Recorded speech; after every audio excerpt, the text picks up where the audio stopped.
और अब खबरें विस्तार से। बुलेटिन में आपको हिमाचल के हर कोने की खबर दिखाएंगे। शिमला चुनाव में बीजेपी और कांग्रेस के बीच छिड़ा घमासान भी दिखाएंगे, लेकिन सबसे पहले देखिए मौत को जीतकर घर लौटी बलजीत कौर की खबर। नेपाल की अन्नपूर्णा चोटी पर मौत को मात देने वाली पर्वतारोही बलजीत कौर अपने घर सोलन लौट आई हैं। घर पहुंचने पर बलजीत का जोरदार स्वागत किया गया। उनके स्वागत के लिए कई संस्थाओं के लोग पहुंचे हुए थे। दुनिया की 10वीं सबसे बड़ी सबसे ऊंची चोटी अन्नपूर्णा को फतेह करने निकली बलजीत 17 अप्रैल को लापता हो गई थी, जिसके बाद उनकी मौत की अटकलें भी लगाई जाने लगी थी, मगर 18 अप्रैल को उन्हें सुरक्षित रेस्क्यू कर लिया गया। कुछ दिनों तक इलाज के बाद वो अब पूरी तरह स्वस्थ हैं। बलजीत कौर ने कहा कि उनके साथ जो शेरपा भेजे गए थे वो सही नहीं थे, उन्होंने बीच में साथ छोड़ दिया, लेकिन वो अब किसी को दोष नहीं देना चाहती। बलजीत कौर ने कहा कि वो अगले 3-4 महीने अपने परिवार के साथ बिताएंगी।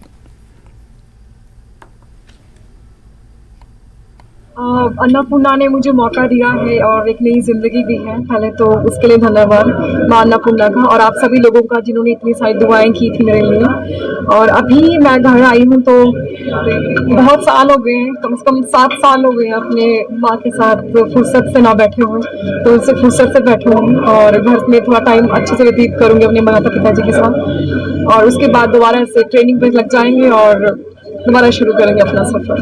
जो हादसा हुआ उसका जिम्मेवार किसे मानते हैं? देखिए ये एक तो सिचुएशन ही ऐसी क्रिएट हो गई थी कि जो मैं आपकी बताया आपको कि क्या था वो सिचुएशन, एंड आई थिंक ये मैनेजमेंट देखना चाहिए था उन्हीं शेरपाओं को, जो मेरे शेरपा था उनको ये इनिशिएट लेना चाहिए था, डिसीजन उन्हीं का था, तो उनको इस बारे में सोचना चाहिए था। सरकार ने बात भी कही कि आपको सरकारी नौकरी दी जाएगी, इसको लेकर आप सरकार के मंत्री या मुख्यमंत्री से मिलने वाले हैं आने वाले दिनों में? जी अभी तक मुझे ऐसा कुछ पता नहीं था, पर मे भी अगर ऐसा है तो मैं जरूर मिलूंगी और अपनी जरूर उनसे बात करना चाहूंगी इस विषय में। और वहीं कुछ दिन पहले नेपाल की अन्नपूर्णा चोटी पर मौत को मात देकर लौटी हिमाचल की पर्वतारोही बलजीत कौर के रेस्क्यू का नया वीडियो सामने आया है। वीडियो में बेहद खतरनाक मंजर दिख रहा है। दुनिया की 10वीं सबसे ऊंची चोटी पर बलजीत बर्फ के बीच अकेले फंसी दिख रही हैं, जिनका रेस्क्यू बेहद मुश्किल था, लेकिन बलजीत अपने हौसले की वजह से मुश्किल हालात में भी डटी रहीं और उसका सकुशल उनका रेस्क्यू किया गया।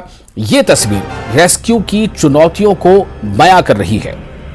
आप ये तस्वीरें अपने स्क्रीन पर इस वक्त देख रहे हैं और देखिए किस तरह से इस स्क्रीन में ये देखा जा सकता है, समझा जा सकता है इसकी जो खतरनाक एक जो हालात वहां पर पैदा हो गए थे और किस तरह एक मुश्किलों से जूझती बलजीत कौर को रेस्क्यू कराया गया।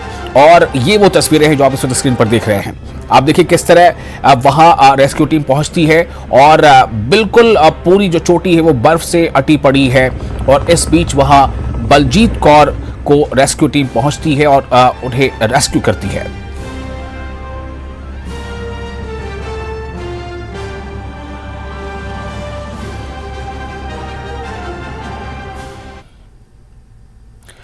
आगे बढ़ते हैं। सूडान में फंसे अब तक 2400 से ज्यादा भारतीयों का रेस्क्यू किया जा चुका है। सूडान में गृह युद्ध के बीच भारतीय नागरिकों को निकालने के लिए ऑपरेशन कावेरी चलाया गया। हमीरपुर के नादौर के पंसाई गांव निवासी दीपक अग्निहोत्री भी सूडान में मुश्किल हालात में फंसे हुए थे, जो अब सुरक्षित घर लौट आए हैं, जिन्होंने न्यूज 18 से बातचीत में कहा कि जो हालात बताए हैं वो बेहद खतरनाक हैं। सूडान में हालात खराब चले हुए हैं। हमीरपुर जिला के पंसाई गांव में भी दीपक अग्निहोत्री अपने घर सकुशल पहुंचे हैं। इस वक्त हम मौजूद हैं उनके घर पर। पहले उनसे जानना चाहते हैं कि सूडान में किस तरह के इस वक्त हालात हैं और वहां पे क्या वाकया चला हुआ है। दीपक जी, आप सकुशल घर पहुंच चुके हैं। हाँ जी इस क्या कहना चाहेंगे, इस वक्त आप घर पे पहुंचे हैं? सर, अच्छा लग रहा है घर पे, मतलब अच्छे से पहुंच गए। वहां पे थोड़ा डर था कि कैसा होगा, क्यों होगा, क्योंकि वहां पे कंटिन्यूसली बम और गन फायर चल रहा था और फाइटर जेट भी चल रहे थे। तो वो आपस में जो लड़ाई थी उनकी, तो उसमें जो सिविलियन थे वो पिस रहे थे, क्योंकि इंडियन को तो वहाँ पे वैसे अच्छे से ट्रीट करते हैं, लेकिन जब लड़ाई होती है तो किसी को कोई पता नहीं होता कि कौन है कौन नहीं है। तो इस तरह से थोड़ा डर का माहौल था, लेकिन अभी अच्छा लग रहा है यहाँ पहुँच के। क्या लगता था, जैसे शुरू में आपने कहा 2-3-4 सालों से वहाँ थे, तो इस तरह हालात बिगड़ने के आसार लग रहे थे आपको? नहीं सर, पहले इतना तो नहीं लगता था कि, क्योंकि वहाँ पे नॉर्मल प्रोटेस्ट होता रहता है, कोई दिक्कत वाली बात नहीं थी। लेकिन ये अचानक से हो गया, क्योंकि वहाँ पे 20-25 सालों से वहीं रह रहे हैं कुछ लोग, तो वहीं पे उनका जन्म हुआ, वहीं पे वो उनका बिजनेस है।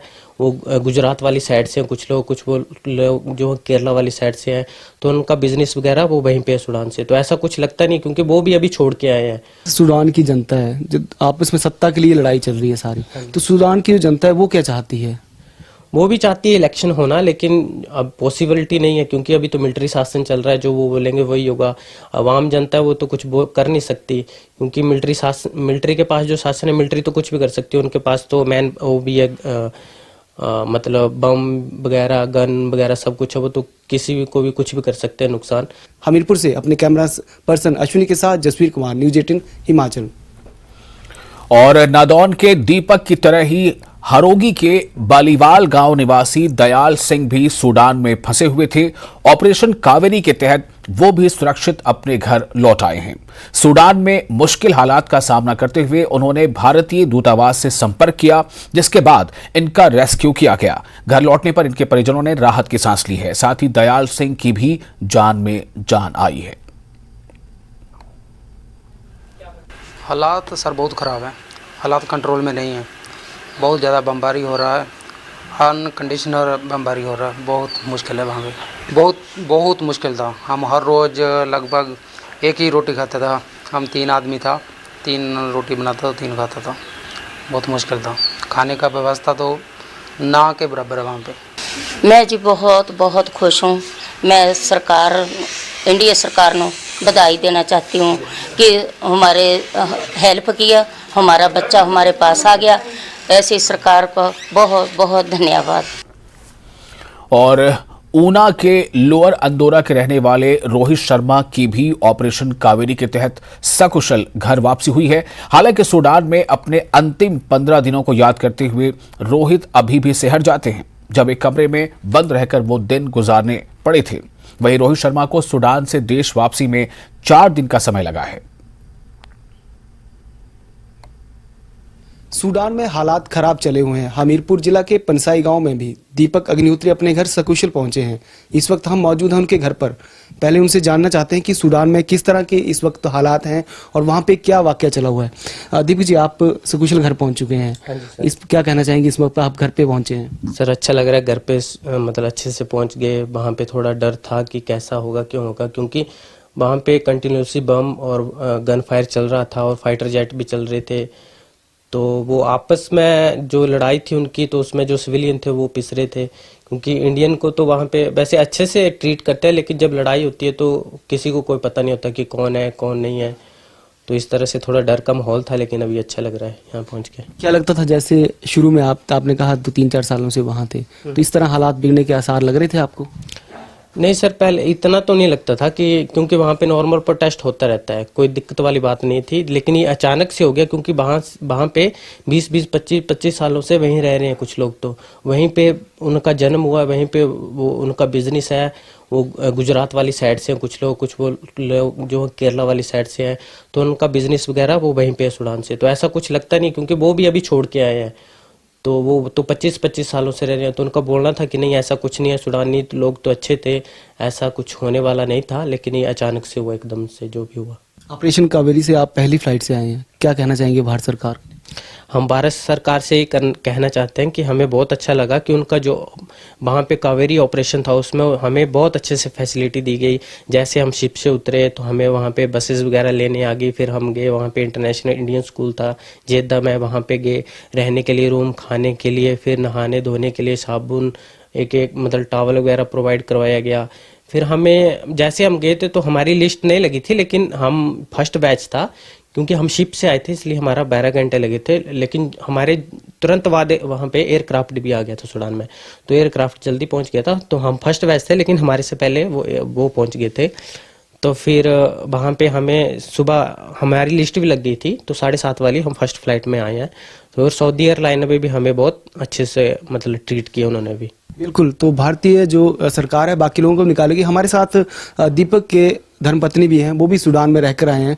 मैडम, आप भी 10 दिन पहले ही हमीरपुर पहुंचे थे, क्या कहेंगे वहाँ कैसे हालात थे 10 दिन पहले? 10 दिन पहले तो माहौल बहुत अच्छा था वहाँ पे, मतलब ठीक था माहौल, कोई ऐसी दिक्कत नहीं थी। बस 15 दिन के बाद ही ये माहौल हुआ ऐसा। प्रोटेस्ट होते थे पर वो नॉर्मल थे, 1-2 दिन के लिए होते थे सिर्फ, इससे ज़्यादा नहीं। और दीप का ये कहना है कि वहाँ पे हालात आगामी दिनों में अभी सुधरने नहीं वाले हैं और अगर कुछ समय लग सकता है, लेकिन जो और भारतीय वहाँ पे फंसे हैं उनके लिए भी सरकार चिंता कर रही है। हमीरपुर से अपने कैमरा पर्सन अश्विनी के साथ जसवीर कुमार, न्यूज़ 18 हिमाचल। ब्रेक के बाद में फिर आपको स्वागत है न्यूज़ 18 JKL पे। आप देख रहे हैं अपना हिमाचल और अब बात शिमला की जंग की। जॉन्डिस फैला, कई लोग इस संसार को छोड़कर चले गए। हम कांग्रेस इस चुनाव में गारंटी देने भी आगे नहीं आ रहे। चुनाव को जिताकर कांग्रेस के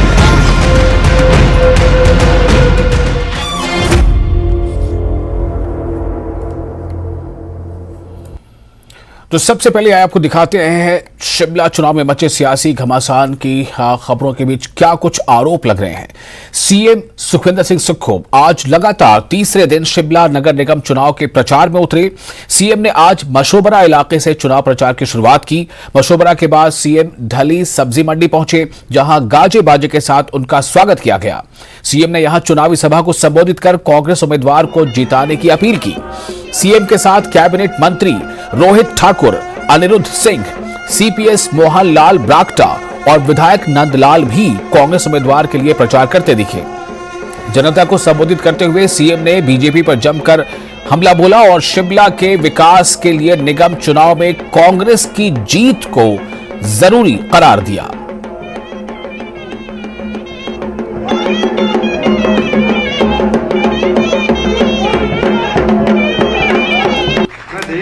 भारतीय जनता पार्टी के नेता बार बार हमसे एक सवाल पूछते कि गारंटियों को का क्या हुआ। गारंटियों के संदर्भ में हमसे पूछा जाता है। हमने अपने बजट की और जो अपने घोषणा पत्र की 10 गारंटियों में से 3 गारंटियां इसी बजट में पूरी कर ली है, जिसमें 2,31,000 गरीब महिलाओं को पहले चरण में, जो गरीबी रेखा से नीचे रह रहे हैं, उनको हर महीने 1,500 रुपया और साल का 18,000 रुपये देने के लिए 461 करोड़ रुपए का प्रावधान उसमें कर दिया गया है। इसके अलावा मैं काजा में 75 साल बाद कोई प्रदेश का मुख्यमंत्री चाइना बॉर्डर में हिमाचल दिवस मनाने गया। हमने वहां कहा कि हम जो काजा में रहने वाली महिलाएं हैं, तकरीबन 9,000 महिलाएं हैं, उनको भी हमने 18 से जिंदगी भर ताउम्र के लिए हमने उनको 18,000 रुपया प्रति महिला देने की घोषणा 15 अप्रैल 2023 में कर दी है। हमारी कमिटमेंट है। हम जो कर रहे हैं वो अपने आर्थिक संसाधनों से ही कर रहे हैं। तो भारतीय जनता पार्टी के जो नेता हम पर सवाल पूछ रहे हैं, हमारी सरकार को बने हुए तो अभी 135। और अब आपको सीएम सुक्खू के चुनाव प्रचार के बीते 3 दिनों की तस्वीरें दिखा रहे हैं। 2 मई को होने वाले चुनाव के लिए सीएम गुरुवार से चुनाव प्रचार के रण में उतरे। गुरुवार को उन्होंने कई जगहों पर नुक्कड़ सभाएं की। इसके पहले शुक्रवार को भी कई वार्डों में जाकर सीएम ने कांग्रेस उम्मीदवारों के लिए वोट मांगे और फिर आज भी उन्होंने धुआंधार चुनाव प्रचार किया। प्रचार के मामले में सीएम सुक्खू अब तक दूसरे बड़े नेताओं से कहीं आगे दिख रहे हैं।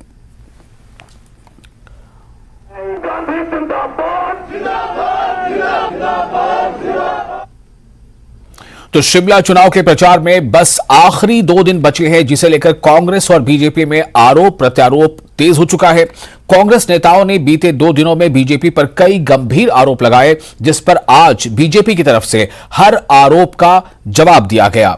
बीजेपी नेता जयराम ठाकुर ने सुरेश कश्यप, विपिन परमार, विक्रम ठाकुर और राकेश जम्वाल के साथ आकर कांग्रेस के हर आरोप का जवाब दिया। सुनिए कांग्रेस के आरोप और उस पर बीजेपी का जवाब।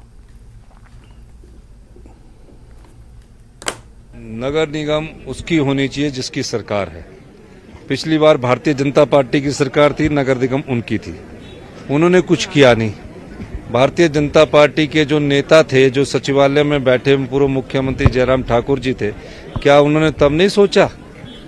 आज जब वो सत्ता में नहीं है तो नगर निगम की जनता को ये कहना चाहते हैं कि हम 40,000 लीटर मुफ्त पेयजल उपलब्ध करवाएंगे। और जैसे मैं पहले भी इस बात का जिक्र कर चुका हूं कि 25 साल तक यहां नगर निगम में शासन कांग्रेस पार्टी का रहा। 5 वर्ष बीच में कम्युनिस्ट भी रहे और भारतीय जनता पार्टी ने मात्र 5 वर्षों तक ही कॉरपोरेशन संभाली थी। लेकिन 5 साल की तुलना अगर हम 25 सालों के साथ करें, मैं दावे के साथ कह सकता हूं कि 5 साल का भारतीय जनता पार्टी के इस कॉरपोरेशन में कार्यकाल का अगर हम जिक्र करते हैं तो स्वाभाविक रूप से वो 25 साल पर भारी पड़ रहा है।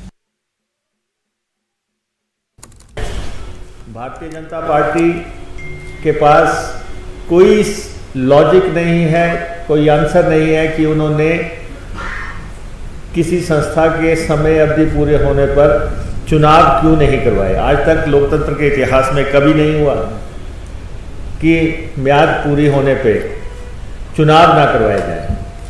ये पहली सरकार थी जिन्होंने शिमला के साथ अन्याय किया। हम शिमला नगर निगम में लोकतंत्र की बहाली करने जा रहे हैं। जो निराशा का माहौल सरकार कांग्रेस की बनने के पश्चात इन 4 महीनों में देखने को मिला है, उसका खामियाजा कांग्रेस पार्टी को इस नगर निगम के चुनाव में झेलना पड़ेगा। और मैं इस बात को दावे के साथ कह सकता हूं कि हम जीत रहे हैं और बहुत अच्छी तरह से जीत रहे हैं। 5 साल शिमला में इनका कारपोरेशन भी था और 5 साल प्रदेश में भी इनकी सरकार थी भाजपा की, तब कुछ नहीं किया। अब होर्डिंग लगाए, उसमें भी मोदी जी शिमला कारपोरेशन में क्या करेंगे? पार्किंग बनवाएंगे या ट्रैफिक हटाने आएंगे? हर जगह मोदी जी, बाढ़ के चुनाव में मोदी जी, सबका फोटो लगा के हर जगह वो वोट लेने के चक्कर में। अरे 5 साल का पहले जवाब दे भाजपा। आज देश के हमारे यशस्वी प्रधानमंत्री नरेंद्र भाई मोदी जी है वो नंबर 1 पर हैं, टॉप पर हैं। इसलिए स्वाभाविक रूप से उनका जिक्र होगा ही, उनको फोटो भी होगा। लेकिन एक बात मैं पूछना कांग्रेस के मित्रों से जरूर चाहता हूं कि शिमला कॉरपोरेशन के चुनाव में वीरभद्र सिंह जी का फोटो हमको मिला नहीं। कांग्रेस पार्टी के राष्ट्रीय अध्यक्ष खड़गे जी का फोटो भी हमको मिला नहीं अभी तक। और यहां तक कि हिमाचल प्रदेश में जो हमारे डिप्टी चीफ मिनिस्टर हैं उनका भी फोटो का जिक्र कहीं हुआ नहीं है, वो भी मिला नहीं हमको फोटो। और शायद मुझे मालूम नहीं इनकी क्या व्यवस्था रहती है, उस व्यवस्था का अनुरूप जो है वो शिमला के इलेक्शन में, कॉरपोरेशन के इलेक्शन में जिम्मा उनके पास दिया हुआ है, लेकिन फोटो उनका है नहीं। ये तमाम सारी बातें क्या संदेश देती हैं, मैं समझता हूं कि इन सारी बातों को मैं छोड़ देता हूं आपके ऊपर, लेकिन लोग इस बात को लेकर के जरूर अपना अपना जो है वो आकलन लगाते हैं। और शिमला नगर निगम चुनाव में पोस्टर वॉर छिड़ा है। कांग्रेस ने पहले बीजेपी पर यह आरोप लगाया कि निगम चुनाव के लिए बीजेपी के पोस्टर में पीएम मोदी की तस्वीर क्यों है। इस पर बीजेपी की तरफ से कहा गया कि मोदी हमारे सर्वोच्च नेता हैं, देश दुनिया के लोकप्रिय नेता हैं, इसलिए उनकी पोस्टर तक बीजेपी के फोटो में होगी ही। लेकिन कांग्रेस बताया कि उसके चुनावी पोस्टरों से जगह जगह राष्ट्रीय अध्यक्ष मल्लिकार्जुन खड़गे, वीरभद्र सिंह और मुकेश अग्निहोत्री की तस्वीरें गायब क्यों हैं। लेकिन सवाल यह है कि क्या सच में कांग्रेस के पोस्टरों में ऐसा है? ये जानने के लिए हमारे संवाददाता रणवीर सिंह ने शिमला में लगे कई पोस्टरों का जायजा लिया। हकीकत क्या है, ये रिपोर्ट देखिए।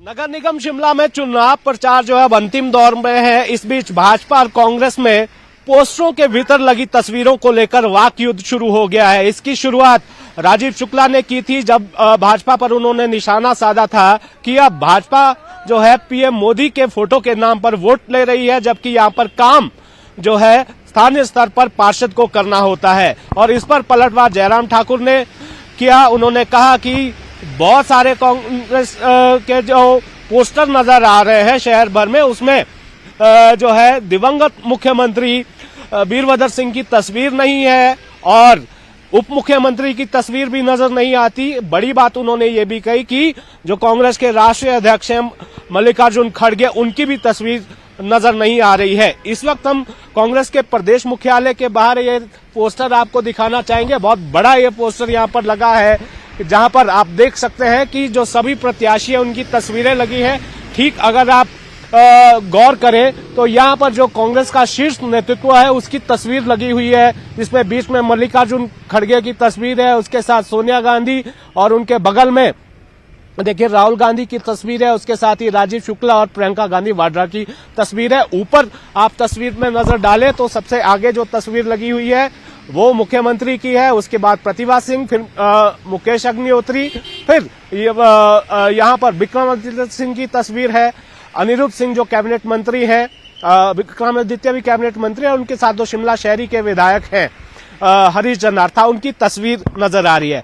लेकिन सड़क के दूसरी तरफ की अगर तस्वीर हम दिखाएं तो यहां पर जो 2 मई को वोट अपील कांग्रेस ने की है, ये यहां पर आपको दिखाना चाहेंगे। इसमें मल्लिकार्जुन खड़गे की तस्वीर तो नजर आ रही है, लेकिन उप मुख्यमंत्री की तस्वीर कहीं नजर नहीं आ रही है। तो इसी को लेकर वाक युद्ध यहां पर शुरू हो गया है। हर्षवर्धन चौहान उन्होंने कहा है कि जहां जहां कहीं कहीं पर जो है इस तरह की तस्वीरें नजर नहीं आ रही हैं, जिसमें दिवंगत मुख्यमंत्री की तस्वीर हो, खड़गे जी की तस्वीर हो, उप मुख्यमंत्री की तस्वीर जो है वो, अगर ये सारी तस्वीरें नजर नहीं आती जिसमें मुख्यमंत्री का ही जो है मुख्यमंत्री की फोटो नजर आ रही है, तो ये प्रत्याशी ने अपने स्तर पर किया होगा।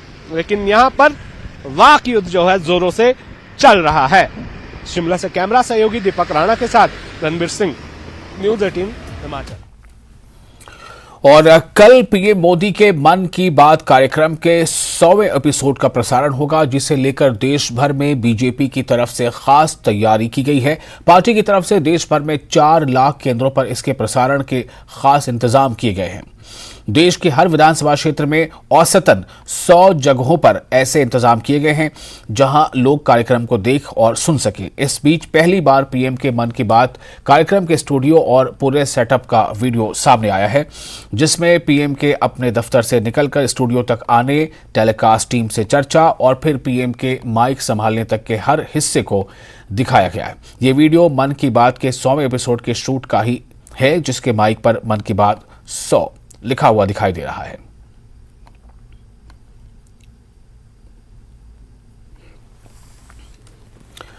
और अब आपको दिखाते हैं कुल्लू में आयोजित बसंत उत्सव जातर मेले के रंग। मुख्य संसदीय सचिव सुंदर सिंह ठाकुर ने लालचंद प्रार्थी कला केंद्र में मेले की पहली संस्कृति संध्या का शुभारंभ किया। पहाड़ी गायकों ने कार्यक्रम में अपनी गीतों से समा बांध दिया, जिस पर सुंदर ठाकुर भी थिरकते नजर आए। इसके अलावा स्प्रिंग क्वीन कंटेस्ट में शामिल 15 सुंदरियों ने हिमाचली पोशाक में कैटवॉक भी किया। कार्यक्रम में हर तरफ हिमाचली संस्कृति भी और इसकी झलक भी देखने को मिली, चाहे वो गीत हो, संगीत हो या फिर सुंदरियों का कैटवॉक।